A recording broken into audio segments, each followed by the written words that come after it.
പല ആളുകൾക്കും ഒരു തെറ്റിദ്ധാരണയുണ്ട്. ശരിക്കും പറഞ്ഞാൽ ഈ ഒരു ലോഡിംഗ്, അൺലോഡിംഗ് ഇത് മാത്രമാണ് ലോജിസ്റ്റിക്സ് എന്ന് പറയുന്നത്. എന്തുകൊണ്ടാണ് ഇങ്ങനെ ഒരു തെറ്റിദ്ധാരണ ഉണ്ടാവാൻ കാരണം? സപ്ലൈ ചെയിൻ മാനേജ്മെൻറ്റിലോട്ട് വരുമ്പം ഈ ലോഡിങ് അൺലോഡിങ് ആണെന്ന് ഈ ഒരു രീതിയിലാണ് ആൾക്കാർ ചിന്തിക്കുന്നത്. പക്ഷേ ലോഡിങ് അൺലോഡിങ് ഒക്കെ പോയിട്ട് എത്രയോ നാളായി. ഇപ്പം മെഷീനാണ് അതെല്ലാം ചെയ്യുന്നത്. അപ്പം ലോഡിങ് അൺലോഡിങ് എന്ന കൺസെപ്റ്റേ ഇല്ല. ഇനി ഉണ്ടെങ്കിൽ തന്നെ അതൊക്കെ ഇതിൻ്റെ ഒരു വളരെ മൈന്യൂട്ടായ ഭാഗം മാത്രമേ ഉള്ളൂ. മെറ്റീരിയലൈസ് ആവണം അത്. അപ്പം അവിടെയും ലോജിസ്റ്റിക്സ് വരികയല്ലേ. ഇപ്പം ഫോർ എക്സാമ്പിൾ ഇപ്പോൾ നമ്മളൊരു റോബോട്ടിനെ ക്രിയേറ്റ് ചെയ്യണം. അതിന് വേണ്ട അസംസ്കൃത വസ്തുക്കൾ വാങ്ങണം, പലയിടത്തുനിന്ന് വാങ്ങണം, അത് സ്റ്റോർ ചെയ്യണം, അത് ഇതാക്കണം, അതൊരു പ്രൊഡക്റ്റായിട്ട് വന്നു കഴിഞ്ഞാൽ എത്തേണ്ട സ്ഥാനത്ത് എത്തിക്കണം. അപ്പോഴും ലോജിസ്റ്റിക്സ് കൂടിക്കൊണ്ടിരിക്കുകയാണ്. എന്ത് ആക്ടിവിറ്റീസ് വന്ന് ടെക്നോളജി വന്നെന്ന് പറഞ്ഞാലും നേച്ചർ ഓഫ് ജോബ് ചേഞ്ച് ചെയ്യുന്നുള്ളൂ. ജോബ് ഓപ്പർച്യൂണിറ്റീസ് ഒരിക്കലും ചേഞ്ച് ആവുന്നില്ല. നമുക്ക് പ്ലാൻ ചെയ്യാൻ ഒരാൾ വേണം. അതിന് ജെൻഡർ ഡിസ്ക്രിമിനേഷൻ്റെ ആവശ്യമില്ലല്ലോ. ആർക്ക് വേണമെങ്കിലും കോമൺ സെൻസ് ഉള്ളവർക്ക് പ്ലാൻ ചെയ്യാം എന്ത് മെറ്റീരിയലാണ് എവിടെ നിന്നാണ് വേണ്ടതെന്നുള്ളത്. ഇതെപ്പോഴും ഒരു കോസ്റ്റ് എഫക്റ്റീവാണ്, ഒരു പ്രോഫിറ്റ് സെൻറ്റർ അല്ല. നമുക്ക് പ്രോഫിറ്റ് കാണിക്കുന്നതല്ല, എല്ലാത്തിനും കോസ്റ്റാണ്. നമുക്ക് സ്റ്റോർ ചെയ്യാൻ ഒരു വെയർ ഹൗസ് വേണം, ഓടാൻ വണ്ടി വേണം, ഡീസൽ വേണം, ഡ്രൈവർ വേണം, സാലറി വേണം, ഇതിനകത്ത് ഡാമേജ് വരും. ഇതെല്ലാം കോസ്റ്റാണ്. ഇതിനെങ്ങനെ കുറയ്ക്കാൻ പറ്റും? നമുക്ക് ലാഭം, മറ്റുള്ള ഡിപ്പാർട്ട്മെൻറ്റുകൾ ലാഭം കാണിക്കുമ്പോൾ നമ്മൾ കോസ്റ്റ് കുറച്ചാണ് കാണിക്കുന്നത്. അപ്പോൾ ഇതാണ് നമ്മൾ അതിനകത്ത് പിടിച്ചു നിർത്തുന്ന ഒരു ഘടകം. ഹേ എവ്രിവൺ, എല്ലാവർക്കും ട്രാൻസോസ് സ്കിൽ ലേൺ സീരീസിലേക്ക് സ്വാഗതം. ഒരുപാട് ആളുകളുടെ സ്വപ്നമാണ് നല്ലൊരു ജോലി എന്നത്. എന്നാൽ മികച്ചത് തിരഞ്ഞെടുക്കാൻ ഒരു നല്ല ഗൈഡ് ഉണ്ടാവുക എന്നത് അതിലും ഇമ്പോർട്ടൻ്റ് ആയിട്ടുള്ള ഒരു കാര്യമാണ്. നമുക്കറിയാം, ഇപ്പോൾ ഏറ്റവും കൂടുതൽ ജോബ് ഓപ്പർച്യൂണിറ്റീസ് ഉള്ള ഒരു ഫീൽഡാണ് logistics and supply chain management. അതുകൊണ്ട് തന്നെ ഇന്ന് ട്രാൻസ്ഫർ സ്കിൽ ലേൺ സീരീസിൽ നമ്മൾ ഡിസ്കസ് ചെയ്യാൻ പോകുന്ന മേഖലയും ലോജിസ്റ്റിക്സ് ആണ്. For that we have an eminent personality joining us today. വിവിധ മേഖലകളിലായി, അതായത് purchasing, operations, warehouse management എന്നിങ്ങനെ വ്യത്യസ്തമായ മേഖലകളിൽ 20 വർഷത്തിലധികം എക്സ്പീരിയൻസ് ഉള്ള കുര്യൻ ചാക്കോ സാറാണ് ഇന്ന് സ്കിൽ ലേൺ സീരീസിൽ നമ്മളോടൊപ്പം ജോയിൻ ചെയ്യുന്നത്. Welcome sir. Thank you. Sir, supply chain management എന്താണ് ആക്ച്വലി സപ്ലൈ ചെയിൻ? സാറിന് ഒന്ന് എക്സ്പ്ലെയിൻ ചെയ്യാമോ? സപ്ലൈ ചെയിൻ മാനേജ്മെൻറ്റ് എന്ന് പറയുമ്പോൾ നമുക്ക് പെട്ടെന്നൊരു കാര്യം പറയുകയാണെങ്കിൽ നമ്മുടെ ദൈനംദിന ജീവിതത്തിൽ നമ്മൾ ചെയ്യുന്ന എല്ലാ കാര്യങ്ങളിലും സപ്ലൈ ചെയിൻ മാനേജ്മെൻറ്റ് ഇൻവോൾവ്ഡ് ആണ്. നമ്മളത് പ്രൊഫഷണലി വരുമ്പോഴാണ് നമുക്ക് ഈ കോഴ്സിൻ്റെയും അല്ലെങ്കിൽ ഈ മാനേജ്മെൻറ്റിൻ്റെയും ഒക്കെ ആവശ്യങ്ങൾ വരുന്നത്. ഇപ്പം നമ്മളൊരു സാധനം അല്ലെ ഒരു സേവനം, അത് രണ്ടും ആയിക്കോട്ടെ, നമ്മളത് അക്വയർ ചെയ്യാൻ എപ്പം നമ്മൾ ആഗ്രഹിക്കുന്നുവോ അപ്പം മുതൽ നമ്മളൊരു പ്ലാൻ ചെയ്യും. അത് പ്ലാൻ ചെയ്തിട്ട് നമ്മൾ എവിടുന്നോ ആണോ വാങ്ങേണ്ടത് എന്ന് തീരുമാനിക്കും. അവിടുന്ന് എപ്പോഴാണോ വാങ്ങേണ്ടതെന്ന് നമ്മൾ തീരുമാനിക്കും. നമ്മളൊരു ബഡ്ജറ്റ് ഇടും. ആ ബഡ്ജറ്റിനകത്ത് എവിടെ നിന്നാണോ കിട്ടുന്നത്, നമ്മൾ ഉദ്ദേശിക്കുന്ന ക്വാളിറ്റിയിൽ ആ ബഡ്ജറ്റിൽ എവിടെ നിന്നാണോ കിട്ടുന്നത്, നമ്മൾ ഉദ്ദേശിക്കുന്ന സമയത്ത് എവിടെ നിന്നാണോ കിട്ടുന്നത് എന്നുള്ള കാര്യങ്ങളെല്ലാം തീരുമാനിച്ച് അതിനെ നമുക്ക് വേണ്ട സ്ഥലത്ത് എത്തുകയും അതിനെ പ്രയോജനപ്പെടുത്തുകയും, ചിലപ്പോൾ അത് ഉൽപ്പാദിപ്പിക്കാനാവാം അല്ലെങ്കിൽ കൺസംഷനാവാം. ഈ കാര്യങ്ങളെല്ലാം ചെയ്യുമ്പോൾ അത് സപ്ലൈ ചെയിൻ ആയി കഴിഞ്ഞു. നമ്മുടെ ദൈനംദിന ജീവിതത്തിൽ നമ്മൾ അറിഞ്ഞോ അറിയാതെയോ ഇത് ചെയ്യുന്നുണ്ട്. പക്ഷേ പ്രൊഫഷണലി വരുമ്പോൾ നമ്മളത് അറിഞ്ഞുകൊണ്ട് തന്നെ വെൽ പ്ലാൻഡ് ആയിട്ടാണ് അത് ചെയ്യുന്നത്. അതാണ് സപ്ലൈ ചെയിൻ എന്ന് നമുക്കൊരു നട്ഷൽ പറയാൻ പറ്റുന്നത്. ഓക്കെ, ഇപ്പോൾ ലോജിസ്റ്റിക്സ്, സപ്ലൈ ചെയിൻ, ഷിപ്പിംഗ് ഇത് മൂന്നുമുണ്ട്. ഇത് തമ്മിലുള്ള ഒരു ഡിഫറൻസിയേഷൻ പലർക്കും അറിയില്ല. ഇപ്പോൾ ഷിപ്പിംഗ് ആൻഡ് ലോജിസ്റ്റിക്സ് എന്ന് നമ്മൾ പറയുമ്പം ഇതിലുള്ള ഒരു വ്യത്യാസം എന്താണ്? ലോജിസ്റ്റിക്സ് എന്താണ്? സപ്ലൈ ചെയിൻ എന്താണ്? ഷിപ്പിംഗ് എന്താണ് എന്നുള്ളൊരു ഡിഫറൻസിയേഷൻ നമുക്ക് എങ്ങനെ പറയാൻ പറ്റും? സപ്ലൈ ചെയിൻ മാനേജ്മെൻറ്റ് എന്ന് പറയുന്നത് ഒരു വാസ്റ്റ് സബ്ജക്റ്റാണ്. അതിനുള്ളിൽ വരുന്നതാണ് നമുക്ക് ഈ logistics, warehouse management, procurement എന്നുള്ള കാര്യങ്ങൾ. പിന്നെ ഷിപ്പിംഗ്, ട്രാൻസ്പോർട്ടേഷൻ ഇതെല്ലാം ഒരേ രീതിയിലുള്ളതാണ്. നമുക്ക് 3 തരത്തിലുള്ള ട്രാൻസ്പോർട്ടേഷനാണ് നമുക്കുള്ളത്. ഒന്ന് എയർ, ഒന്ന് സീ, ഒന്ന് ഈ പറഞ്ഞ പോലെ റോഡ്. അപ്പോൾ ഇതാണ് ഇതിൻ്റെ വ്യത്യസ്ത മേഖലകൾ. അപ്പോൾ നമ്മൾ പൊതുവേ ആൾക്കാർ തെറ്റിദ്ധരിച്ച് പറയാറുണ്ട്, ലോജിസ്റ്റിക്സ് എന്ന് പറയുമ്പോൾ ഇതെല്ലാം വെയർ ഹൗസിംഗ് ആണ്, അല്ലെ ലോജിസ്റ്റിക്സ് എന്ന് പറയുമ്പോൾ ട്രാൻസ്പോർട്ടേഷനാണ്. ഇതൊക്കെ സപ്ലൈ ചെയിൻ മാനേജ്മെൻറ്റ് എന്ന് പറയുന്ന വലിയൊരു സബ്ജക്റ്റിൻ്റെ വിവിധ ഘടകങ്ങളാണ്. അപ്പോൾ അവിടെ നമ്മൾ പ്രൊക്യൂർമെൻറ്റ്, പ്ലാനിങ് മുതൽ procurement, storage, shipping, reverse logistics, damage settlement, അങ്ങനെയുള്ള കാര്യങ്ങളെല്ലാം കൂടെ ചേരുമ്പോഴാണ് ഈ സപ്ലൈ ചെയിൻ മാനേജ്മെൻറ്റ് പൂർത്തീകരിക്കുന്നത്. ഓക്കെ, ഇപ്പോൾ പല ആളുകൾക്കും ഒരു തെറ്റിദ്ധാരണയുണ്ട്. ശരിക്കും പറഞ്ഞാൽ ഈ ഒരു ലോഡിംഗ്, അൺലോഡിംഗ് ഇത് മാത്രമാണ് ലോജിസ്റ്റിക്സ് എന്ന് പറയുന്നത്. എന്തുകൊണ്ടാണ് ഇങ്ങനെ ഒരു തെറ്റിദ്ധാരണ ഉണ്ടാവാൻ കാരണം? ആക്ച്വലി ഇതിൻ്റെ നമ്മളുടെ സപ്ലൈ ചെയിൻ മാനേജ്മെൻറ്റിൻ്റെ ഒരു എവല്യൂഷൻ ഇന്ത്യയിൽ നടക്കുന്നത് 90കളിലാണ്. നമ്മൾക്കറിയാം, 90കളിൽ ഇന്ത്യ നവനിർമ്മാണം ഒക്കെ തുടങ്ങി. അപ്പോൾ അതുവരെ ഒരു ഗോഡൗൺ കോൺസെപ്റ്റായിരുന്നു. അത് എപ്പോഴും ഏതൊരു കമ്പനിയിലും ഒരു ഫിനാൻസിൻ്റെ അണ്ടറിൽ വരുന്ന ഒരു ചെറിയ വിഭാഗം, അത് നമ്മളുടെ കൂടുതൽ വന്നു കഴിഞ്ഞാൽ നമ്മുടെ ട്രെയിന് അല്ലെങ്കിൽ ചരക്ക് ലോറികൾ ഇതിൽ കൂടെ ചെയ്യുന്നതോടെ നമ്മുടെ ഇന്ത്യയിലുള്ള ആ ഒരു സംഭവങ്ങൾ കഴിഞ്ഞിരുന്നു. അപ്പോൾ നമ്മൾ നോക്കുമ്പോൾ നമ്മുടെ ഗോഡൗണിൽ സാധനങ്ങൾ ഇറക്കുന്നു, കയറ്റുന്നു, വണ്ടി ഓടിക്കുന്നു. അപ്പോൾ ഇതാണ് ഈ സാധനങ്ങൾ കൈകാര്യം ചെയ്യുന്നതിനകത്തെ കാര്യങ്ങൾ ഇത്രയേ ഉള്ളൂ എന്നുള്ള ഒരു ധാരണ അറിഞ്ഞോ അറിയാതെയോ നമ്മുടെ ഉള്ളിൽ അത് വന്നിട്ടുണ്ട്. എന്നാൽ സപ്ലൈ ചെയിൻ മാനേജ്മെൻറ്റിലോട്ട് വരുമ്പം ഈ ലോഡിങ് അൺലോഡിങ് ആണെന്ന് ഈ ഒരു രീതിയിലാണ് ആൾക്കാർ ചിന്തിക്കുന്നത്. പക്ഷേ ലോഡിങ് അൺലോഡിങ് ഒക്കെ പോയിട്ട് എത്രയോ നാളായി. ഇപ്പം മെഷീനാണ് അതെല്ലാം ചെയ്യുന്നത്. അപ്പം ലോഡിങ് അൺലോഡിങ് എന്ന കൺസെപ്റ്റേ ഇല്ല. ഇനി ഉണ്ടെങ്കിൽ തന്നെ അതൊക്കെ അതിൻ്റെ ഒരു വളരെ മൈന്യൂട്ടായ ഭാഗം മാത്രമേ ഉള്ളൂ. നമുക്ക് സപ്ലൈ ചെയിൻ എന്ന് പറഞ്ഞാൽ ഞാൻ ആദ്യമേ പറഞ്ഞ പോലെ തന്നെ പ്ലാനിങ് തൊട്ട് അതിൻ്റെ ഡിമാൻഡ് ഫോർകാസ്റ്റിംഗ് തൊട്ട് ആ സാധനം എവിടെ നിന്ന് എടുക്കണമെന്നുള്ള തീരുമാനം തൊട്ട് ആ സാധനം എത്ര സമയം കൊണ്ട് എത്തണമെന്നുള്ള കാര്യങ്ങൾ, അത് എത്തിക്കഴിഞ്ഞാൽ എത്ര സമയം കൊണ്ട് സ്റ്റോറേജ് ചെയ്യുന്നു, ആ സ്റ്റോറേജിൽ നിന്ന് അവിടുന്ന് അടുത്ത സെക്ഷനിലേക്ക് പോകുന്നു, അതൊന്നിയിൽ അത് കൺസംഷനിലേക്ക് പോകുന്നു, അല്ലെങ്കിൽ മാനുഫാക്ചറിങ്ങിലേക്ക് പോകുന്നു, വേറൊരു ഔട്ട്പുട്ടായിട്ട് അത് തിരിച്ചു വരുന്നു, അത് വീണ്ടും ഈ ചെയിൻ തന്നെ നടക്കുന്നു.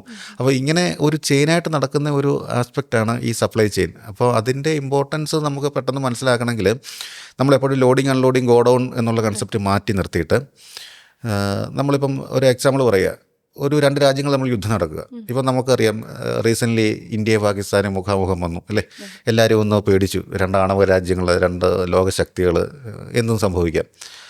പക്ഷേ ഭാഗ്യത്തിനൊന്നും സംഭവിച്ചില്ല.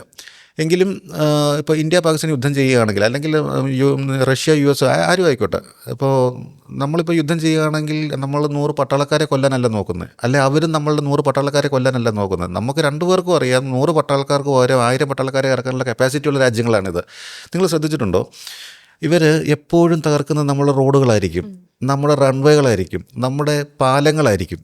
ഇന്ത്യ എപ്പോഴും ക്ലെയിം ചെയ്യുന്നത് എന്താ?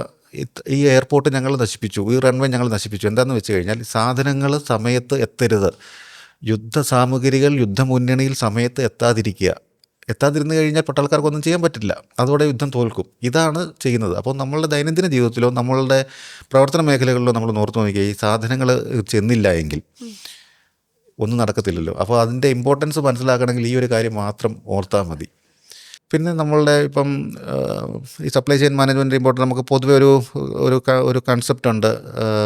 അക്കൗണ്ട്സ്, HR, മാർക്കറ്റിംഗ്, ഇതൊക്കെയാണ് ഒരു ഡിപ്പാർട്ട്മെൻ്റ് എന്നുള്ളത്. പക്ഷേ ഇതൊക്കെ നല്ല ഡിപ്പാർട്ട്മെൻറ്റുകൾക്ക് തന്നെയാണ്. പക്ഷേ അവർക്കൊക്കെ ഒരു ഡിലേ സംഭവിച്ചാലും നമ്മളുടെ ഓപ്പറേഷനെ അത് ബാധിക്കില്ല. എന്നാൽ സപ്ലൈ ചെയിനെ ഒരു ഡിലേ ഉണ്ടെങ്കിൽ അത് എൻ്റയർ കമ്പനിയുടെ റെപ്യൂട്ടേഷൻ, കമ്പനിയുടെ പ്രോഫിറ്റ്, ഇത് എന്നിത്യാദികളെല്ലാത്തിനും നെഗറ്റീവായിട്ട് ബാധിക്കും. ഫോർ എക്സാമ്പിൾ, ഇപ്പോൾ HR ഒരാളെ റിക്രൂട്ട് ചെയ്യാൻ 1 ദിവസം എടുത്തു, 2 ദിവസം എടുത്ത് താമസിച്ചുവെങ്കിൽ കൂടെ നിൽക്കുന്ന ആൾക്ക് അതുകൊണ്ടൊന്ന് സഹായിച്ച് അതിനെ കോപ്പപ്പ് ചെയ്ത് പോവാം. ഇപ്പോൾ ഒരു അക്കൗണ്ടിന്, ഒരു ഫിനാൻസിന് ഒരു പേയ്മെൻറ്റ് ഡിലേ വന്നിട്ടുണ്ടെങ്കിൽ നമുക്കൊന്ന് വിളിച്ച് ഇതൊരു ചെക്ക് ക്ലിയറൻസിന് സമയം വേണമെന്ന് പറഞ്ഞ് നിർത്താം. പക്ഷേ ഞാൻ അയക്കേണ്ട ഒരു സാധനം മാഡത്തിൻ്റെ സമയത്ത് കിട്ടിയില്ലെങ്കിൽ മാഡത്തിന് അതുകൊണ്ട് പ്രയോജനമില്ലല്ലോ. അപ്പോൾ അത്ര ഇമ്പോർട്ടൻ്റ് ആണ് സപ്ലൈ ചെയിൻ മാനേജ്മെൻറ്റ് എന്ന് പറയുന്നത്. ശരിക്കും പറഞ്ഞാൽ നമുക്ക് ഈ ഒരു മേഖലയിലേക്ക് ഒരു എൻട്രി ജോബ് കിട്ടണമെന്നുണ്ടെങ്കിൽ ബേസിക് ക്വാളിഫിക്കേഷൻ +2 ആണെന്ന് പറയുന്നുണ്ട്. +2 യോഗ്യതയുള്ള ഒരു കുട്ടിക്ക് എന്തായിരിക്കും ഒരു എൻട്രി ജോബ് ഈ ഒരു മേഖലയിൽ കിട്ടുന്നത്? നമ്മളിപ്പം +2 കഴിഞ്ഞ ഒരു വിദ്യാർത്ഥി ലോജിസ്റ്റിക് മേഖലയിൽ അല്ലെങ്കിൽ സപ്ലൈ ചെയിൻ മേഖലയിൽ ഒരു കോഴ്സ് ചെയ്യുന്നു, പഠിക്കുന്നു. നമ്മൾ ഇപ്പോൾ മറ്റു ഫീൽഡിനെ അപേക്ഷിച്ച് അതൊക്കെ ഒരു തിയററ്റിക്കൽ ബേസിലാണ് വർക്ക് ചെയ്യുന്നത്. ഇപ്പോൾ നമുക്ക് അക്കൗണ്ട്സിന് അറിയാം, അതിന് ഒരു ഡെബിറ്റ്, ക്രെഡിറ്റ്, അല്ലെങ്കിൽ സസ്പെൻസ് അക്കൗണ്ട് എന്നൊക്കെ പറഞ്ഞിട്ട് നമ്മൾ ഇങ്ങനെ ഓരോ കാര്യങ്ങൾ അത് പഠിച്ചേ പറ്റുള്ളൂ, അത് പഠിച്ചിട്ടേ നമുക്ക് ചെയ്യാൻ പറ്റുള്ളൂ. പക്ഷേ ഈ സപ്ലൈ ചെയിൻ എന്ന് പറയുന്നത് വെച്ചാൽ ഡേ ടു ഡേ ആക്ടിവിറ്റീസ് എപ്പോഴും മാറിക്കൊണ്ടിരിക്കുന്നത്. ഇന്ന് ചെയ്തതല്ല നാളെ ചെയ്യുന്നത്. കൺസെപ്റ്റ് ഒന്നാന്ന് പറഞ്ഞാലും മെറ്റീരിയൽ മാറാം, രീതികൾ മാറാം. ഇപ്പോൾ തന്നെ മാഡം എന്നോട് നേരത്തെ ചോദിച്ചതുപോലെ ഷിപ്പിംഗ്, റോഡാവാം, പെട്ടെന്ന് വേണം, നമ്മളെന്ത് ചെയ്യും, എയറിനെ ഡിപ്പെൻഡ് ചെയ്യും, അല്ല കോസ്റ്റ് കുറയ്ക്കണം, റോഡും എയറും മാറ്റിയിട്ട് നമ്മൾ എന്ത് ചെയ്യും, ഷിപ്പിങ്ങിലേക്ക് പോകും. അപ്പോൾ ഇതൊക്കെ പെട്ടെന്ന് ഡിസൈഡ് ചെയ്യുന്നതാണ്. അപ്പോൾ അതിന് നമുക്ക് കൂടുതലായിട്ട് വേണ്ടതൊരു കോമൺ സെൻസും അതിനെപ്പറ്റിയുള്ള ഒരു ജ്ഞാനവുമാണ്, അല്ലാതെ തിയറിയല്ല ഇത്. അപ്പം നമുക്കൊരു +2 കഴിഞ്ഞ് ലോജിസ്റ്റിക്സ് പോകണമെന്ന് ആരും നിർബന്ധം പിടിക്കുന്നില്ല. പക്ഷേ +2 കഴിഞ്ഞ് ലോജിസ്റ്റിക്സ് പോവുകയാണെങ്കിൽ അവർക്ക് അത്രയും സമയം കൂടെ സേവ് ചെയ്യാം. കാര്യം നിങ്ങളുടെ ഹാൻഡ് ഓൺ എക്സ്പീരിയൻസ് ആണ് ഇവിടെ മാറ്റേഴ്സ്. നിങ്ങളുടെ ഡിഗ്രി ഒരിക്കലും ഇതിനെ സഹായിക്കില്ല എന്ന് ഞാൻ ഒരിക്കലും പറയില്ല. പക്ഷേ ഇപ്പോഴത്തെ നമ്മുടെ സാഹചര്യത്തിൽ ഒരുപാട് ഓപ്പൺ യൂണിവേഴ്സിറ്റികളും ഒരുപാട് അപ്രൂവ്ഡ് ഡിസ്റ്റൻസ് എഡ്യൂക്കേഷൻസും ഒക്കെ ഉണ്ട്. നിങ്ങൾ +2 കഴിഞ്ഞിട്ട് ഒരു 1 ഇയർ കോഴ്സോ അല്ലെ 6 മന്ത്സ് കോഴ്സോ ഒക്കെ ചെയ്യുകയാണെങ്കിൽ അതിനുശേഷം നിങ്ങൾ ജോലി കിട്ടുന്നു, നിങ്ങൾ 3 വർഷത്തെ ഡിസ്റ്റൻസ് കോഴ്സ് ചെയ്യുന്നു, നിങ്ങൾക്ക് 3 വർഷം എക്സ്പീരിയൻസ് പ്ലസ് ഡിഗ്രി ആയി കഴിഞ്ഞു. ഇങ്ങനെ ഇതിൻ്റെ നേട്ടങ്ങളെ ആവാഹിക്കാനോ അല്ലെങ്കിൽ നമുക്ക് ആക്കാനോ സാധിക്കുന്നതുകൊണ്ട് +2 കഴിഞ്ഞ് നിങ്ങളിത് ചെയ്ത് കഴിഞ്ഞാൽ ഒരിക്കലും നമ്മൾ പറയുന്നില്ല നിങ്ങൾ പഠനം നിർത്തണമെന്ന്. പഠനം ലൈഫ് ലോങ് ആണ്. നിങ്ങൾക്ക് അത് കഴിഞ്ഞ് PG എടുക്കാം, MBA എടുക്കാം. ഇതൊക്കെ ഇതിനുള്ള ഓപ്ഷൻസും നല്ല നല്ല യൂണിവേഴ്സിറ്റികൾ തരുന്നുണ്ട്. പക്ഷേ എന്തിന് നമ്മളൊരു ജോലി കിട്ടേണ്ട സമയത്ത് വേറൊരു പഠനത്തിന് വേണ്ടി പിന്നെ ജോലിക്ക് വേണ്ടി കാത്തിരിക്കുന്നു? അതാണ് ഇതിൻ്റെ ഒരു പ്രത്യേകത. ബേസിക്കലി ഒരു സ്കില്ലാണ് ഇതിന്റെ ഒരു അടിസ്ഥാനം. തീർച്ചയായിട്ടും. ഇപ്പോൾ നമ്മൾക്കറിയാം, നമ്മൾ യൂസ് ചെയ്യുന്ന ഏതൊരു പ്രൊഡക്റ്റിന്റെ പിന്നിലും ഒരു ലോജിസ്റ്റിക്സ് അല്ലെങ്കിൽ ഇതിന്റെ ഒരു മേഖല തന്നെയുണ്ട്. പക്ഷേ ഇപ്പോൾ കുട്ടികൾക്ക് അല്ലെങ്കിൽ ഇതിനെക്കുറിച്ച് കൂടുതൽ അറിയാത്ത ഒരാൾക്ക് അവരുടെ കണ്ണിൽ ഇപ്പം ഇ-കൊമേഴ്സ് വെബ്സൈറ്റ്സ്, ആമസോൺ, മിന്ത്ര അതുപോലെയുള്ള വെബ്സൈറ്റ്സ്, അവിടെയൊക്കെ എങ്ങനെയാണ് ഇതിന്റെ ഒരു വാസ്റ്റ് ഓപ്പർച്യൂണിറ്റി വരുന്നത്? നമ്മളിപ്പം ഫ്ലിപ്കാർട്ടിലോ ആമസോണിലോ പോയിട്ട് ഒരു കാര്യം ഓർഡർ ചെയ്യുന്നു. നമുക്ക് ഒരു 2 ദിവസത്തിനകം അല്ലെങ്കിൽ 1 ദിവസത്തിനകം അവർ പെട്ടെന്ന് കൊണ്ടുവരുന്നു. നമുക്കിതിൻ്റെ ബാക്ക്ഗ്രൗണ്ട് നടക്കുന്ന കാര്യങ്ങളൊന്നും അറിയില്ല. ഇപ്പം നമ്മൾ സാധാരണ ഓർഡർ ചെയ്യുകയാണെങ്കിൽ ഒരു 2-3 ഐറ്റം ഓർഡർ ചെയ്യും. ഈ 3 ഐറ്റം 3 സ്ഥലത്തായിരിക്കും. ഒന്ന് ഡൽഹിയിൽ നിന്നായിരിക്കും, ഒന്ന് ബോംബെയിൽ നിന്നായിരിക്കും, ഒന്ന് ഗുവാഹട്ടിയിൽ നിന്നായിരിക്കും. അപ്പം ഈ സാധനങ്ങൾ നമ്മളൊരു ഓർഡർ പ്ലേസ് ചെയ്യുന്നു. ഓർഡർ ആമസോണിൻ്റെ വെബ്സൈറ്റിൽ അല്ലെങ്കിൽ അവരുടെ സോഫ്റ്റ്വെയറിൽ അത് രജിസ്റ്റർ ചെയ്ത സപ്ലയറിലേക്ക് പെട്ടെന്ന് പോകുന്നു. ഇതിനെ അവരവിടെ നിന്ന് കയറ്റി വിടുന്നു. ഇവർക്കൊരു ഹബ്ബ് ഉണ്ടാവും. ആ ഹബ്ബ് 3 എണ്ണം കൂടെ ചേരുമ്പം ചിലപ്പം ഡൽഹിയിലായിരിക്കും. അപ്പം നമ്മൾ സൈറ്റ് എടുത്ത് നോക്കുമ്പോൾ on the way will be delivered tomorrow. പിന്നെ കുറച്ച് കഴിയുമ്പോൾ നമ്മൾ നോക്കുമ്പം റീച്ച്ഡ് അറ്റ് ബാംഗ്ലൂർ. അപ്പം ഈ ഒരു ഓർഡർ വന്നു. ഇതിനെ കോർഡിനേറ്റ് ചെയ്യുന്ന ഒരു ഇടനിലക്കാർ മാത്രമാണ് ഇതുപോലുള്ള ഇ-കൊമേഴ്സ് സൈറ്റുകൾ. ഇവർക്ക് നമ്മളൊരു ഓർഡർ കൊടുക്കുന്നു. ഇവർക്ക് വാസ്റ്റ് സപ്ലയേഴ്സ് പ്രൊക്യൂർമെൻറ്റ് ടീമുകളുണ്ട്. അവർക്ക് ഇത് കൊടുക്കുന്നു, റേറ്റിംഗ് നോക്കുന്നു, അല്ലെങ്കിൽ ഇവരുടെ ക്രെഡിബിലിറ്റി നോക്കുന്നു. ഇതൊക്കെ ഇത് ചെയ്യാനായിട്ട് ഇവർക്ക് ആധുനിക സംവിധാനങ്ങളെല്ലാം ഉണ്ട്. ഇത് വെച്ചിട്ട് നമുക്കും വേണമെങ്കിൽ അവിടെ രജിസ്റ്റർ ചെയ്യാം. അപ്പം നമുക്ക് ആ ഓർഡർ വരുന്നു, ഓർഡർ ഫോളോ അപ്പ് ചെയ്യുന്നു, അത് പിക്ക് ചെയ്യുന്നു, കറക്റ്റ് സമയത്ത് പോകുന്നു. അപ്പം ഇവിടെ എല്ലാം ലോജിസ്റ്റിക്സ് ആക്ടിവിറ്റീസ് നടക്കുകയാണ്, വെയർഹൗസിങ് ആക്ടിവിറ്റീസ് നടക്കുകയാണ്, ഈ ഷിപ്പിംഗ് ആക്ടിവിറ്റീസ് നടക്കുകയാണ്. അപ്പോൾ ഓരോ മൈന്യൂട്ട് മേഖലകളിലും നമ്മൾ പോയി നോക്കുമ്പോൾ നമ്മുടെ അക്കൗണ്ടിൽ നോക്കും reached at Chennai, reached at Cochin, delivered by 3 PM എന്ന് മാത്രമേ കാണുന്നുള്ളൂ. ഈ സമയത്തെല്ലാം എത്ര സ്പീഡിലാണ് ഈ കാര്യങ്ങൾ നടക്കുന്നത്, അതിനെന്തുമാത്രം മാൻ പവർ വേണം, എന്തുമാത്രം ആക്ടിവിറ്റീസ് ഉണ്ട് എന്നുള്ള കാര്യം നമ്മൾ അറിയുന്നില്ല. അപ്പോൾ ഈ മേഖലകളിലൊക്കെ ഇതാണ് ഈ ജോലിയുടെ സാധ്യതകൾ കൂടുതൽ വരുന്നത്. അപ്പോൾ നമുക്ക് ഇന്ത്യയിൽ ആവശ്യത്തിനുള്ള സപ്ലൈ ചെയിൻ പ്രൊഫഷണൽസ് ഇപ്പം കുറവാണ്. അതാണ് ഇന്ത്യ നേരിടുന്ന ഏറ്റവും വലിയ പ്രശ്നം. ഒന്നാമത് നമുക്ക് മൈഗ്രേഷൻ കൂടുന്നു. 2, ഈ മേഖലകളിലേക്ക് അറിഞ്ഞു വരുന്നതേ ഉള്ളൂ. ഇപ്പോഴാണ് നമുക്കിപ്പം ഈ സ്ഥാപനങ്ങളൊക്കെ വരാൻ തുടങ്ങിയത്. നേരത്തെ അങ്ങനെയൊന്നും ആയിരുന്നില്ല. എല്ലാവർക്കും എഞ്ചിനീയറിങ്, അല്ലെങ്കിൽ നഴ്സിംഗ്, ഡോക്ടർ, വക്കീൽ, ആ ഒരു മേഖലകളിലേക്ക് പോകുമ്പോൾ ഇപ്പോഴാണ് ആൾക്കാർ തിരിച്ചറിഞ്ഞ് ഈ മേഖലകളിലേക്ക് വരുന്നത്. ഈ ഒരു ലോജിസ്റ്റിക്സ് മേഖലയിൽ അടുത്തൊരു 5-10 വർഷത്തിനുള്ളിൽ എത്രത്തോളം വളർച്ചയായിരിക്കും ഉണ്ടാവുക? സാർ എങ്ങനെയാണ് അതിനെ നോക്കിക്കാണുന്നത്? ലോജിസ്റ്റിക്സ് മേഖലയിലെ വളർച്ച ഒരു രാജ്യത്തിൻ്റെ വളർച്ചയെ ഡിപ്പെൻഡ് ചെയ്തിരിക്കും. എത്രയധികം സ്ഥാപനങ്ങൾ വരുന്നു, എത്രയധികം സേവനങ്ങൾ നമുക്ക് പ്രൊവൈഡ് ചെയ്യാൻ പറ്റുന്നു. ഇപ്പം ഫോർ എക്സാമ്പിൾ ഇന്ത്യ ആയുധങ്ങൾ കയറ്റുമതി ചെയ്യാൻ തുടങ്ങി. നേരത്തെ മുഴുവൻ ഇറക്കുമതിയായിരുന്നു. ഇപ്പോൾ കയറ്റുമതി ചെയ്യാൻ തുടങ്ങുമ്പോഴത്തേന് നമ്മുടെ ബ്രഹ്മോസ് അതുപോലുള്ള കാര്യങ്ങൾ, ഇപ്പം കൊച്ചിൻ ഷിപ്പ് യാർഡിൽ നമുക്ക് 23 കപ്പലിൻ്റെ മറ്റോ ഓർഡർ കിട്ടി. അപ്പം നമ്മൾ രാജ്യം വളർന്നതിനനുസരിച്ച് ഈ ലോജിസ്റ്റിക്സ് മേഖല വളർന്നുകൊണ്ടേയിരിക്കും. കാര്യം ഇപ്പം നമുക്കറിയാം ഏറ്റവും കൂടുതൽ ജോബ് സെക്യൂരിറ്റി ഉള്ള ഒരു ഫീൽഡാണ് മെഡിക്കൽ ഫീൽഡ്. അതെന്താന്ന് പറഞ്ഞാലും അത് ഉണ്ടായേ പറ്റുള്ളൂ. അതുപോലെ തന്നെ ഫുഡ് ഇൻഡസ്ട്രി, ഇത് രണ്ടും നമുക്ക് ഒഴിച്ചു നിൽക്കാൻ പറ്റില്ല. പക്ഷേ ഈ 2 മേഖലകൾ മാത്രം നിന്നെങ്കിൽ പോലും ലോജിസ്റ്റിക്സ് ഉണ്ടാകും. കാര്യം ഇവിടെ മരുന്ന് സപ്ലൈ ചെയ്യണം, മരുന്ന് പ്രൊക്യൂർ ചെയ്യണം, ചിലത് കോൾഡ് സ്റ്റോറേജിൽ വെക്കണം, ചിലത് അല്ലാതെ വെക്കണം. ഫുഡും ഇതുപോലെ തന്നെ നമുക്ക് കോൾഡ് സ്റ്റോറേജിൻ്റെ ഫുഡ് ഐറ്റംസ് ഉണ്ട്, അല്ലാതെ വെക്കുന്ന ഫുഡ് ഐറ്റംസ് ഉണ്ട്. അപ്പോൾ എന്ത് മേഖലകൾ തകർന്നു പോയതെന്ന് പറഞ്ഞാലും ഈ 2 മേഖലകൾ നിലനിൽക്കുന്നിടത്തോളം കാലം ലോജിസ്റ്റിക്സ് നിൽക്കും. വേറെ ഏത് മേഖല വന്നെന്ന് പറഞ്ഞാലും അതിലൊരു ലോജിസ്റ്റിക്സ് ഉണ്ടാവും, ഒരു സപ്ലൈ ചെയിൻ മാനേജ്മെൻറ്റ് ഉണ്ടാവും, ഒരു പ്രൊക്യൂർമെൻ്റ് ഉണ്ടാവും, ഒരു സ്റ്റോറേജ് ഉണ്ടാവും. അപ്പോൾ അതുകൊണ്ട് ഈ മേഖലകൾക്ക് യാതൊരു തകർച്ചയും ഒരിക്കലും ഉണ്ടാവില്ല. ഭൂമി നിൽക്കുന്നിടത്ത്, ലോകം നിൽക്കുന്നിടത്തോളം കാലം ഇതിനൊരു തകർച്ച ഉണ്ടാവില്ല. അതാണ് ഇതിൻ്റെ ഒരു പ്രത്യേകത. അപ്പോൾ സാർ തന്നെ നേരത്തെ പറഞ്ഞല്ലോ, ഇതുപോലുള്ള ഇൻസ്റ്റിറ്റ്യൂട്ട്സ് ഒക്കെ വന്നതിന് ശേഷമാണ് ഇത്രയും ആളുകൾ ലോജിസ്റ്റിക്സ് എന്ന് പറയുന്ന ഒരു മേഖല അല്ലെങ്കിൽ ഇത്രയും വലിയൊരു ശൃംഖലയെക്കുറിച്ച് അറിഞ്ഞത്. അപ്പോൾ ഇപ്പോഴത്തെ കുട്ടികൾ കൂടുതലും ജോലി നേടി പുറത്ത് വിദേശത്ത് പഠിക്കാൻ പോകണമെന്ന് ആഗ്രഹിക്കുന്ന ഒരുപാട് പേരുണ്ട്. അപ്പോൾ അങ്ങനെ വിദേശത്ത് പഠിക്കാൻ പോകുന്ന ഒരു കുട്ടിക്ക് ലോജിസ്റ്റിക്സ് പഠിച്ചതുകൊണ്ട് എത്രത്തോളം നേട്ടം ഉണ്ടാവും, അല്ലെങ്കിൽ അവിടെ എത്രത്തോളം ജോലി സാധ്യത ഈ ഒരു രംഗത്തുണ്ട്? ഇപ്പം നമ്മൾ ഒരു വിദേശത്തേക്ക് പോകുമ്പം എപ്പോഴും ഒരു ഡെവലപ്ഡ് നേഷൻസിലേ പോകുള്ളൂ. GCCയിലേക്കോ അല്ലെങ്കിൽ യൂറോപ്പിലേക്കോ US-ലൊക്കെ കാനഡയിലൊക്കെ നമ്മൾ പോവുകയുള്ളൂ. അവിടെ എന്ന് പറഞ്ഞു കഴിഞ്ഞാൽ മാനുഫാക്ചറിങ് മേഖലകൾ വളരെയധികം കൂടുതലാണ്. ഇപ്പോൾ ഇന്ത്യയിൽ അത് വളർന്നു വരുന്നു. അടുത്ത 10 വർഷത്തിനകത്ത് ഇന്ത്യയുടെ സാധ്യതകൾ തന്നെ ഇന്ത്യ ലോകം ഭരിക്കുമെന്നുള്ള അവസ്ഥയിലേക്ക് വരികയാണ്. അപ്പം നമ്മളിപ്പം അവിടെ മാനുഫാക്ചറിങ് നടക്കുന്നിടത്തെന്ന് പറഞ്ഞാൽ ലോജിസ്റ്റിക്സ് നിങ്ങളിപ്പോൾ സാധാരണ അവിടെ ഇപ്പോൾ ഏറ്റവും കൂടുതൽ പ്രശ്നം അവർക്ക് മാൻ പവർ ഷോർട്ടേജാണ്. നമുക്കുള്ളതും അത് തന്നെയാണ്. നമ്മളിവിടുന്ന് ലോജിസ്റ്റിക്സ് പഠിച്ചിട്ട് പോകുന്നു. അവിടെ നിൽക്കുന്ന ഒരു സംരംഭകൻ ആളെ എടുക്കുന്നു, ആളെ വെയർഹൗസിലേക്ക് എടുക്കുന്നു, അല്ലെങ്കിൽ ട്രാൻസ്പോർട്ടേഷനിലെ ഒരു ക്ലർക്കായിട്ട് ഇടുന്നു, അല്ലെങ്കിൽ പറയുന്ന ഒരു പർച്ചേസിലെ ഒരു അസിസ്റ്റൻ്റായിട്ടോ ഒരു എക്സിക്യൂട്ടീവായിട്ടോ ഇടുന്നു. അപ്പോൾ അദ്ദേഹം ഇത് പഠിച്ചിട്ടുണ്ട്, അദ്ദേഹത്തിന് ഇതിനെക്കുറിച്ച് അവെയറാണെന്ന് അറിയുമ്പോൾ അദ്ദേഹത്തിന് ജോലി കിട്ടാനുള്ള സാധ്യത വളരെ കൂടുതലാണ്. ഇപ്പം 10 പേര് ഇൻ്റർവ്യൂവിന് പോകുന്നു, 2 പേര് ഈ മേഖലകളിൽ സർട്ടിഫിക്കറ്റ് ഉള്ളവരും മറ്റുള്ളവർക്ക് സാധാരണ, അല്ലെങ്കിൽ നിങ്ങൾ മുമ്പേ പറഞ്ഞ പോലെ ഡിഗ്രി ഉള്ളവരോ അല്ലെങ്കിൽ MBA ഉള്ളവരോ ആണ്. ഇപ്പോൾ +2 പ്ലസ് സപ്ലൈ ചെയിൻ മാനേജ്മെൻറ്റിലൊരു സർട്ടിഫിക്കറ്റ് ഉള്ള ഒരാൾ തീർച്ചയായിട്ടും ഇൻ്റർവ്യൂവർക്ക് ഇദ്ദേഹത്തോടായിരിക്കും കൂടുതൽ സംസാരിക്കാനുള്ളത്. അപ്പോൾ അദ്ദേഹത്തിനുള്ള സാധ്യതകൾ മറ്റുള്ളവരെ അപേക്ഷിച്ചിട്ട് കുറച്ച് മുന്നിൽ തന്നെയായിരിക്കും. ഇപ്പോൾ എൻ്റെ കമ്പനിയിലേക്ക് വന്നു കഴിഞ്ഞാൽ ഞാൻ ഒരു കാര്യം പറയുകയാണ്, ഇതുമായിട്ട് സപ്ലൈ ചെയിൻ മാനേജ്മെൻറ്റുമായിട്ട് ബന്ധപ്പെട്ടൊരു കാര്യം പറഞ്ഞു കഴിഞ്ഞാൽ അദ്ദേഹം അത് കേട്ടിട്ടുണ്ടാവും. അദ്ദേഹത്തിന് ചെയ്ത് പരിചയമില്ലെങ്കിലും കേട്ടിട്ടുള്ളതുകൊണ്ട് എനിക്ക് ആളെ ട്രെയിൻ ചെയ്യാൻ എളുപ്പമാണ്. അപ്പോൾ ആൾക്ക് കിട്ടുന്ന ഒരു എഡ്ജ് മറ്റുള്ളവരെ അപേക്ഷിച്ച് കുറച്ചുകൂടെ കൂടുതലും, അയാൾക്ക് കിട്ടുന്ന പ്രൊമോഷനും അതിനുള്ള സാധ്യതകളും അയാൾക്കുള്ള ഇൻക്രിമെൻറ്റ് കിട്ടാനുള്ള സാധ്യതകളും ഒക്കെ കൂടുതലാണ്. അതാണ് ഈ കോഴ്സിൻ്റെ ഒരു പ്രത്യേകത. ഇപ്പോൾ എ ഐ എല്ലാ മേഖലയിലും ഇൻവെൻഷൻ ഉണ്ട്. സോ ഐയുടെ ഒരു ഇൻ്റർവെൻഷൻ എങ്ങനെയാണ് ലോജിസ്റ്റിക്സിനെ ബാധിക്കുമോ, അല്ലെങ്കിൽ അത് എങ്ങനെയാണ് ഈ ഒരു മേഖലയെ സ്വാധീനിക്കുന്നത്? ആദ്യം ചോദിച്ച ചോദ്യത്തിനേക്കാളും രണ്ടാമത് ചോദിച്ച ചോദ്യമാണ് കുറച്ചുകൂടെ ആപ്റ്റാകുന്നത്. എങ്ങനെ സ്വാധീനിക്കുന്നു എന്നുള്ളത്. ബാധിക്കുമെന്ന് വെച്ചാൽ ബാധിക്കാനൊന്നും പോകുന്നില്ല. കാര്യം ഓൾറെഡി ഈ ടെക്നോളജി എപ്പോഴും ഡെവലപ്പ് ചെയ്തുകൊണ്ടേയിരിക്കും. ഇപ്പം നമുക്കറിയാം, ഈ ഒരു ചോദ്യത്തിൻ്റെ ബാക്ക്ഗ്രൗണ്ട് എനിക്കറിയാം. ഇത് വന്നു കഴിഞ്ഞാൽ ഈ ജോലി നഷ്ടപ്പെടുമോ എന്നുള്ള അടുത്ത 10 വർഷം കൊണ്ട്. അതെ. ഇപ്പം ഞാനൊരു കാര്യം പറയാം. നേരത്തെ നമുക്ക് ഒരു കെട്ടിടം പണിയണം അല്ലെങ്കിൽ കെട്ടിടം പൊളിക്കണമെങ്കിൽ ഒരുപാട് ആൾക്കാർ വരണമായിരുന്നു. അവർ വലിയ ഹാമറൊക്കെ എടുത്തുകൊണ്ട് വന്ന് ദിവസങ്ങളോളം നിന്ന് അത് പൊളിക്കുന്നു. ഇപ്പോഴാണെങ്കിൽ ഒരു എർത്ത് മൂവിങ് മെഷീൻ, ഈ പറഞ്ഞ പോലെ JCB ആയാലും ടാറ്റ ഹിറ്റാച്ചിയോ കാറ്റർപില്ലറോ വന്നിട്ട് മണിക്കൂറുകൾ കൊണ്ട് അത് പൊളിച്ചിട്ട് പോകുന്നു. അപ്പം നമ്മൾ പറയാം, ആ 4 പേരുടെ ജോലി പോയോന്ന്.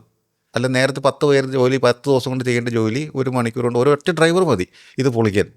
പിന്നെ വാരിക്കൊണ്ട് പോകാനായിട്ട് 2 ദിവസം കൊണ്ട് ഈ മെഷീൻ തന്നെ അത് വാരുകയും ചെയ്യും. അപ്പം മറ്റുള്ളവർക്ക് ജോലി നഷ്ടപ്പെട്ടു എന്നുള്ളൊരു തോന്നൽ നമ്മളുടെ ഒരു തെറ്റായ ധാരണയാണ്. നമ്മൾ എത്ര കണ്ട് ചേഞ്ച് ചെയ്യാൻ ശ്രമിക്കുന്നു, ലോകം ചേഞ്ച് ചെയ്യുന്നതിനനുസരിച്ച് നമ്മൾ ചേഞ്ച് ചെയ്തില്ലെങ്കിൽ നമ്മൾ പരാജയപ്പെടും. ബെറ്റർ വിൽ ബി സർവൈവിങ് എന്നല്ലേ. അപ്പം ഇപ്പോഴത്തെ ഒരു അവസ്ഥ വെച്ച് കഴിഞ്ഞിട്ട് പല വിദേശ രാജ്യങ്ങളിലും ബില്ലിംഗ് ഒന്നുമില്ല. ബിൽ ചെയ്യാനായിട്ടൊരാളൊന്നുമില്ല. നമ്മളുടെ സൂപ്പർ മാർക്കറ്റിലിരിക്കുന്ന പോലെ, നമ്മുടെ കൗണ്ടറിലിരിക്കുന്ന പോലെ. അവർ സാധനം എടുക്കുന്നു, ഇഷ്ടപ്പെടുന്നു, സാധനം സ്കാൻ ചെയ്യുന്നു, അവർ പേ ചെയ്യുന്നു, ഓൾറെഡി ബിൽ ജനറേറ്റ് ആവുന്നു, അവർ പുറത്ത് പോകുന്നു.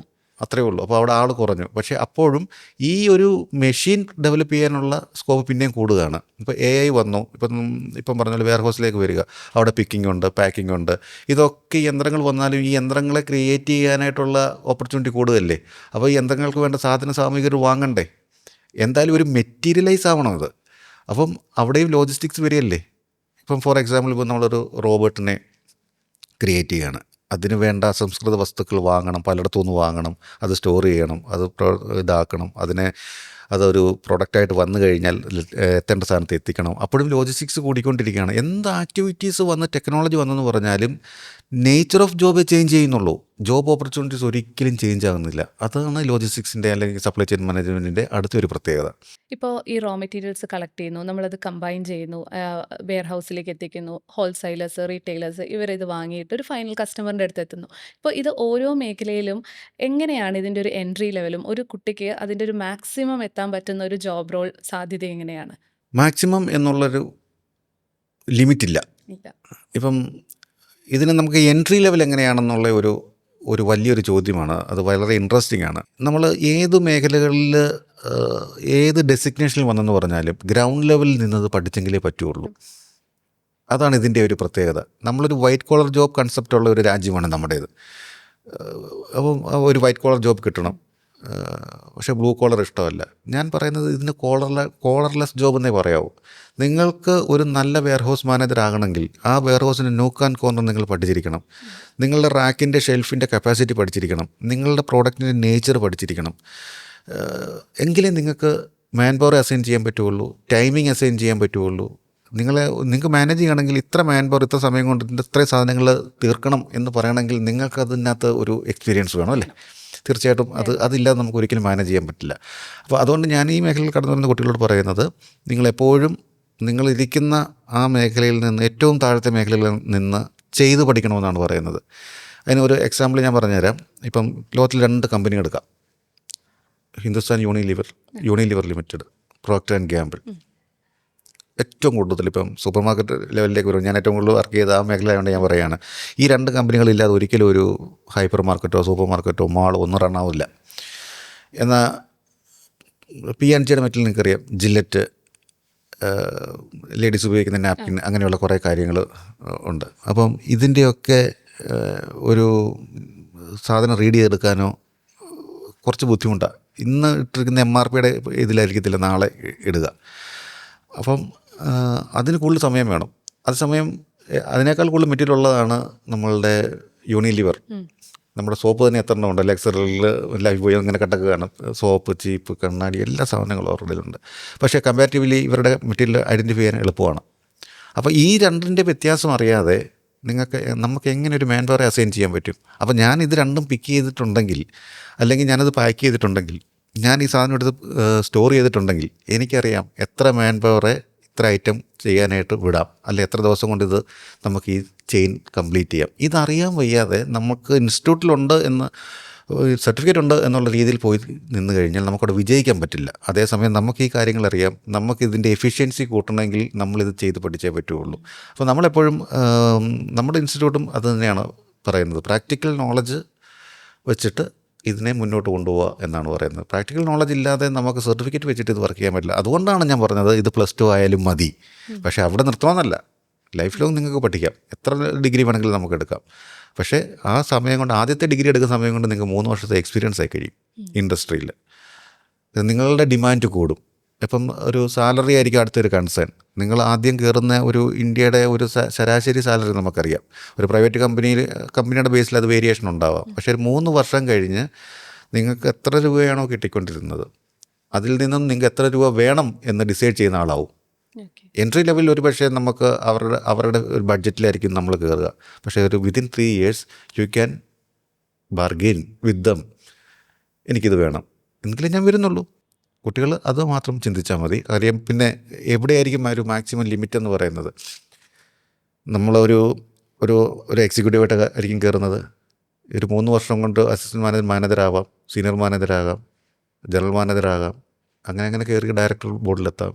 കമ്പനി വളർന്നതനുസരിച്ചിട്ട് പിന്നെ ഡെസിഗ്നേഷൻ അല്ല വളരുന്നത്, അദ്ദേഹത്തിൻ്റെ ഓവറോൾ വളർച്ചയാണ്. സാമൂഹിക വളർച്ചയും അദ്ദേഹത്തിൻ്റെ മോണിറ്ററി വളർച്ചയും ഓഫ് കോഴ്സ് അത് ഇമ്പോർട്ടൻ്റ് തന്നെയാണ്. അതിങ്ങനെ വളർന്നുകൊണ്ടേയിരിക്കും. അദ്ദേഹം കോൺട്രിബ്യൂട്ട് ചെയ്തുകൊണ്ടിരിക്കുകയാണ്, കമ്പനി വളർന്നുകൊണ്ടിരിക്കുകയാണ്. അപ്പോൾ ഇതിന് ഒരു ലിമിറ്റൊന്നുമില്ല.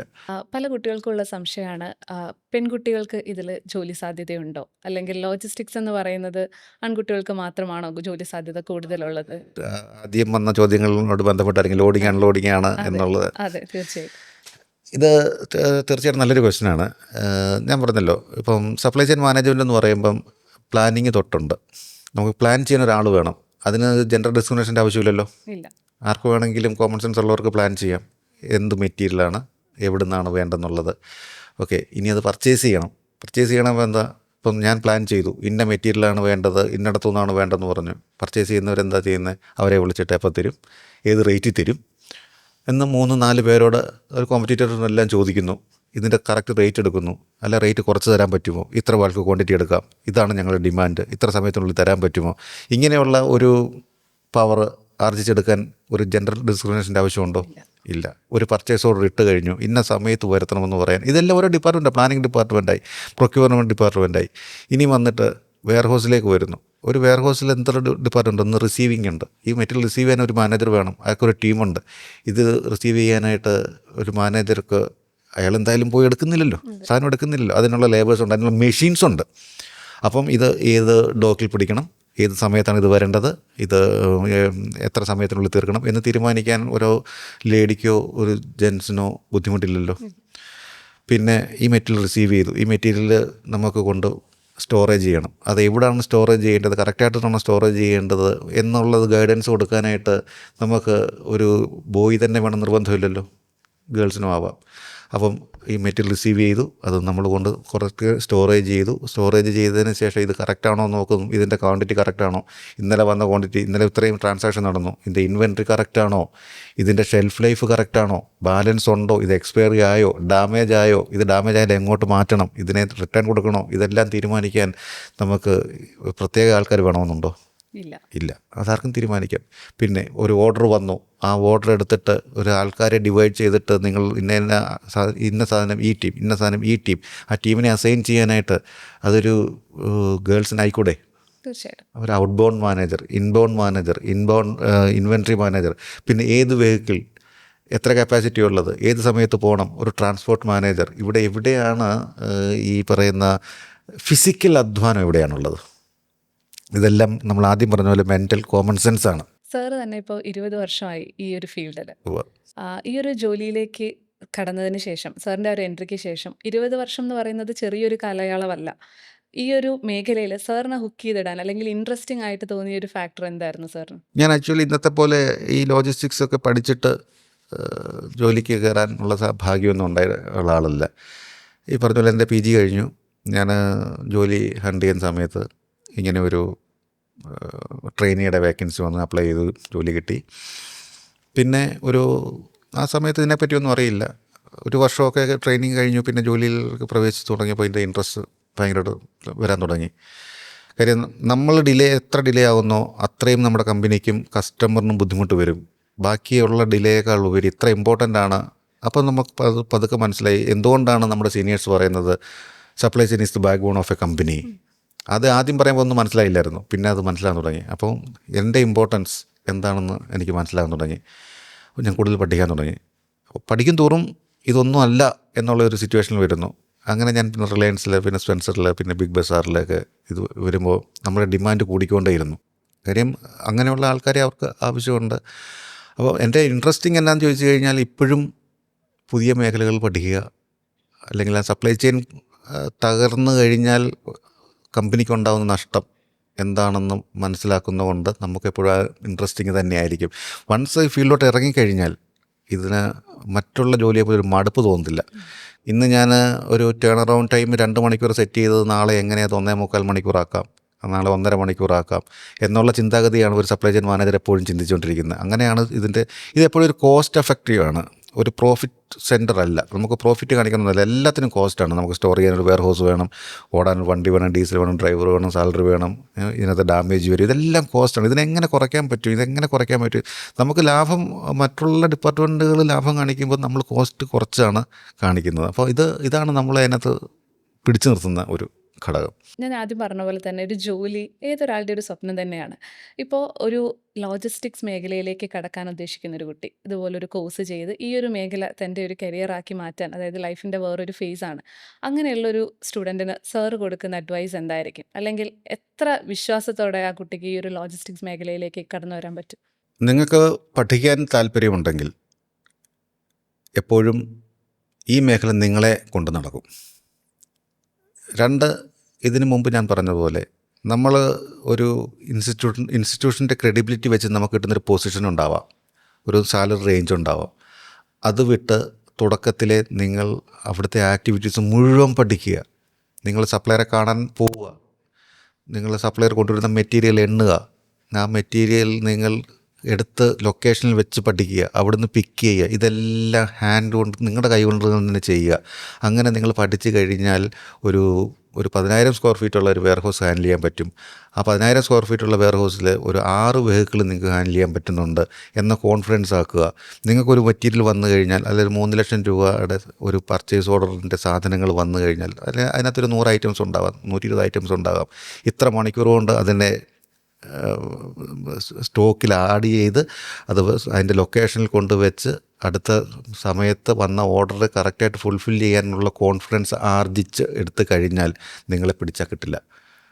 അങ്ങനെയുള്ള ആൾക്കാരാണ് നമുക്ക് ഇപ്പം ഇന്ത്യയും ലോകവും നോക്കിക്കൊണ്ടിരിക്കുന്നത്.